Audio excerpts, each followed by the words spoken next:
Hello, today I'm taking a break from the usual pottery painting content to bring you a fiber arts video. Knitting and crocheting and embroidery are actually the true artistic loves of my life, and while I do love pottery painting too, it's a newer interest for me compared with fiber arts. So I'm really excited to get to talk to you today about this project I'm working on, which is my movie cover crochet blanket. I actually started this project over a year ago, last August, when I was inspired by this TikTok I saw by a creator named Leah. They crocheted a blanket of their favorite album covers, and it turned out so beautiful. And they were also generous enough to show some behind the scenes of how to make the grid patterns for each square using a website called Stitch Fiddle. I'd used this website before for making cross-stitch patterns, but I'd never done it with knitting or crocheting, so I was really excited to try that out. Like I said, I started this project last year, but I got discouraged by a bunch of technical issues that I kept running into.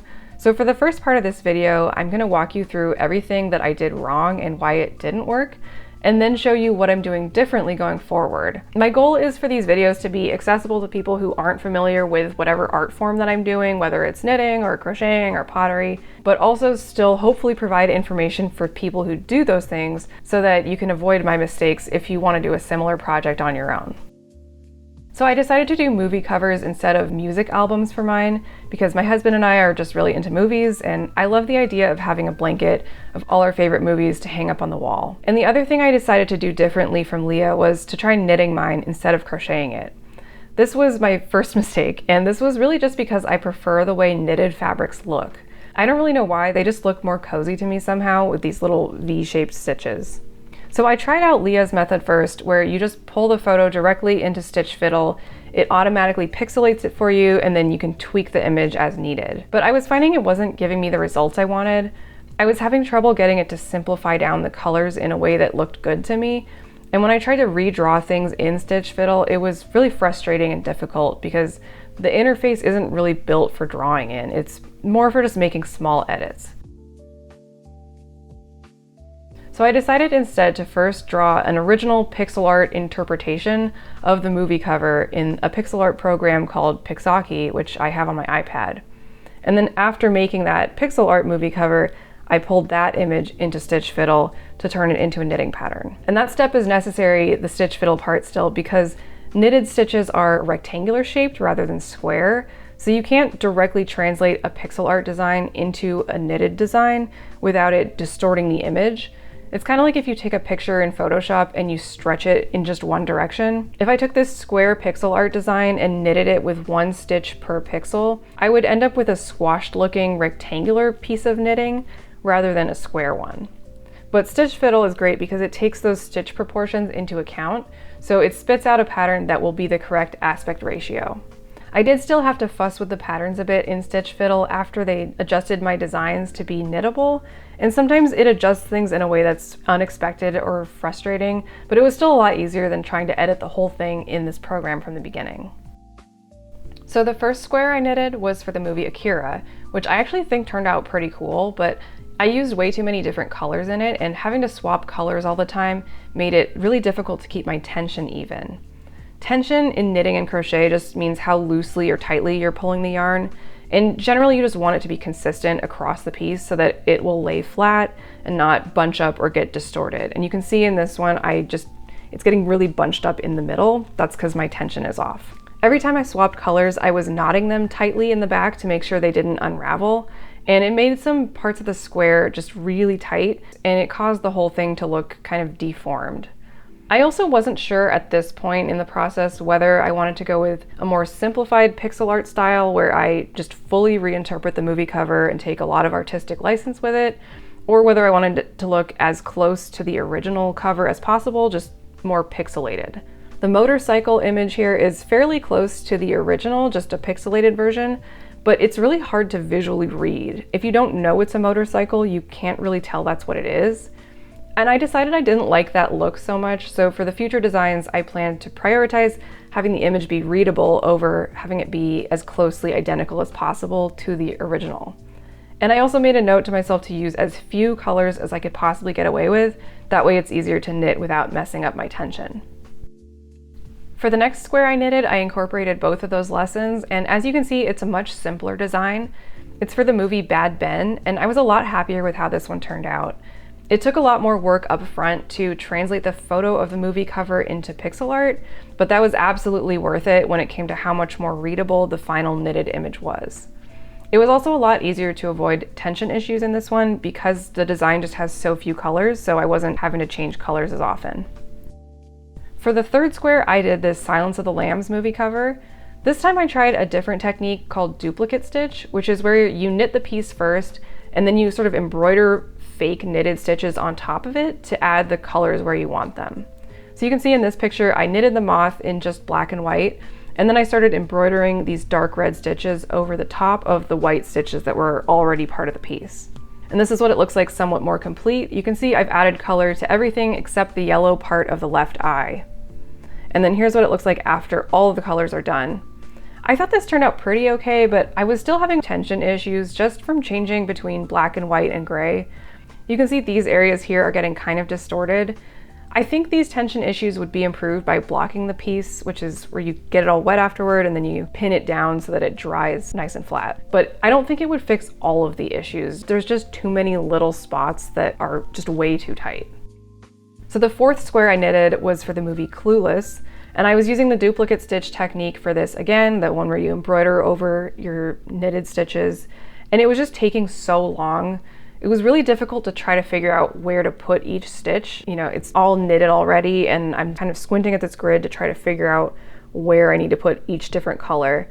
It's kind of like doing cross stitch, and it just felt like so much work because I already had to knit this thing and then I have to re-knit it, but in embroidery, which takes way longer. So I got discouraged at this point and I put this whole movie blanket project aside for about a year. I finally picked it back up again a couple weeks ago, and this time I'm starting fresh with crochet instead of knitting. There are two main reasons I'm switching to crochet. First of all, it's just easier for me to do color work in. I'm not sure why exactly, but it just seems to hold together better without the loose ends of yarn trying to unravel themselves on the back, and that means I'm not having as many tension issues. I think if I was better at knitting, this wouldn't have been a problem in the first place, maybe, but I don't really know what I was doing wrong, and I figured there's no reason to make this more difficult than it needs to be. The other reason I switched to crochet is because crochet stitches are square rather than the rectangular knit stitches, which means I don't have to mess around with the whole stretching proportions thing. I can just draw the pixel art in my pixel art program, and then I pull it into Stitch Fiddle just to get a numbered grid around it, but it doesn't distort the pattern at all. It just keeps it exactly looking the same. And that saves me the whole step of having to adjust the pattern and tweak it whenever Stitch Fiddle makes changes that I don't really like the look of. So that all is the whole backstory of this project. And for the rest of this video, I'm going to show you my process of remaking the Silence of the Lambs square in crochet using all of the lessons that I've learned and all the mistakes that I've hopefully am not going to make anymore.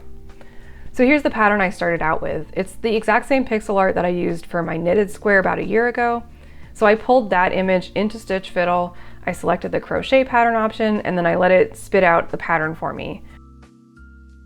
I printed that out and I taped it to a foam core board so I can just cross out each line one at a time while I'm working on it.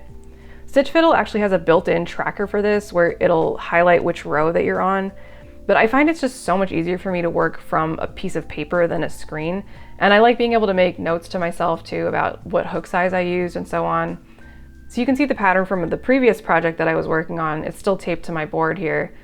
This is a mosaic crochet piece, which is a whole other technique that I designed, and I'm trying to make a stop motion video right now of the process of making it, but I'm just having a lot of issues with the video not rendering properly, so I don't know what's happening. It's just taking forever to figure out, mostly because I keep just not working on it. But anyway, this is what the piece looks like. I just wanted to show this off. I made this because I wanted to do some art to support the BDS boycott against Chevron. So I learned the mosaic crochet technique specifically so I could make this piece. And then I spent like 20 hours crocheting it, and now that it's done, I'm just procrastinating finishing the video on it. So anyway, boycott Chevron and free Palestine. And also Caltex and Texaco are Chevron-owned gas stations, and they're included in the boycott if you'd like to support, just FYI. So for these crochet movie squares, I decided I'm going to start each one with one row of single crochet in white because I need something to build the rest of the stitches on top of. I'm planning to use white to attach all the squares together at the end, so I think this should look fine. So here's my chain of 56 stitches and my row of single crochet. This is how I'm starting off the piece. And now I'm just going to start to crochet the first actual row of the pattern. After crocheting in white for a while here, I'm making my first color change to gray. And then a couple of stitches later, I'm switching to black for the rest of that row. And so you can see these stitches just match the first row here. I'm just basically copying exactly what it's telling me to do. So this is what it looks like after the second row is done. This black stitch right here is going to be the very tip of the moth's butt. I like to cross each row out as I finish it just to keep track of where I am. It helps prevent me from accidentally crocheting the same row twice in a row, which is a frustratingly common mistake that I make all the time. So here's how it's looking after another couple rows. I've just introduced the dark reddish brown color here. It's kind of hard to tell in this printout, but the moth has two different colors in it besides black and white. There's a reddish brown color and a mustard yellow color that I'm going to be using.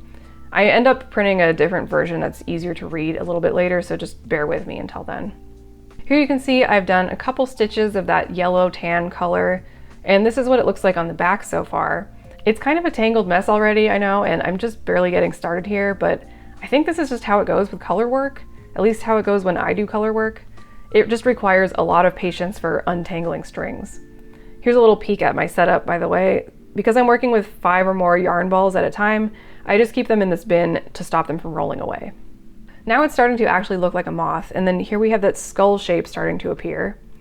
And at this point in the process, my husband pointed out to me that the right nostril of the pattern looks kind of weird, like it's just one enormous nostril. And I agreed with this assessment, so I messed around with the pattern some more and redrew it until I was happier with the result, and then I printed it again. I didn't end up needing to undo any of my crocheting because I hadn't gotten to this part yet, so I just picked up right where I left off. After a while of working on this, I got up to the bottom of the eyes, and then I realized something was wrong. I miscounted somewhere, and the shadow for the bridge of the nose was 3 stitches further to the right than it was supposed to be. So I ended up having to undo this thing all the way back to the nostrils, which was incredibly frustrating. And then I had to reprint the pattern again so I could see the lines that I've crossed out already. But eventually I got back to where I was before the mistake threw me off. So here it is now with the nose bridge shadow in the right place. Also, by the way, if you see me wearing this wrist brace thing while I'm crocheting, that's just to prevent carpal tunnel issues. It keeps me from twisting my wrist too far in one direction or another, and that makes it so I can crochet longer without having to stop because my wrist hurts. All right, we're getting close to the end here with the eyes done, just a few more rows to go.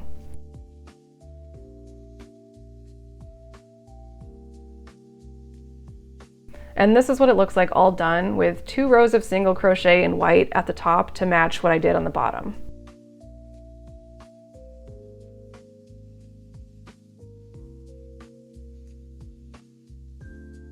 The next step is weaving in the ends in the back. Weaving in the ends means you take a tapestry needle and you use it to tuck away all the loose yarn ends before you snip them off. That way the back is flat and clean.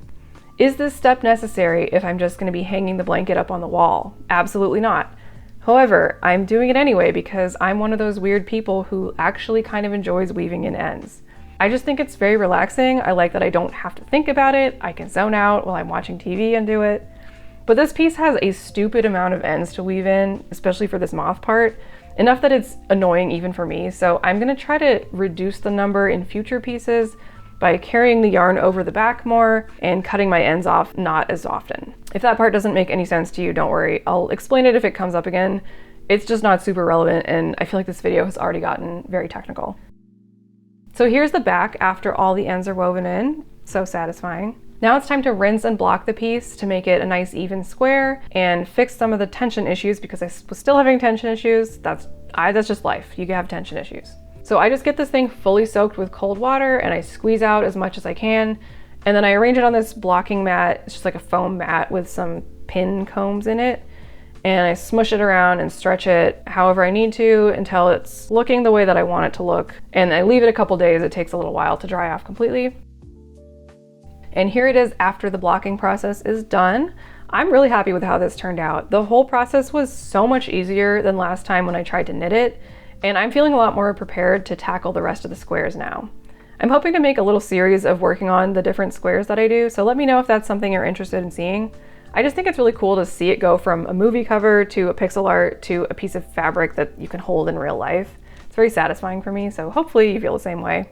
Anyway, I think that's about it. I hope you enjoyed this video, and I'll see you in the next one.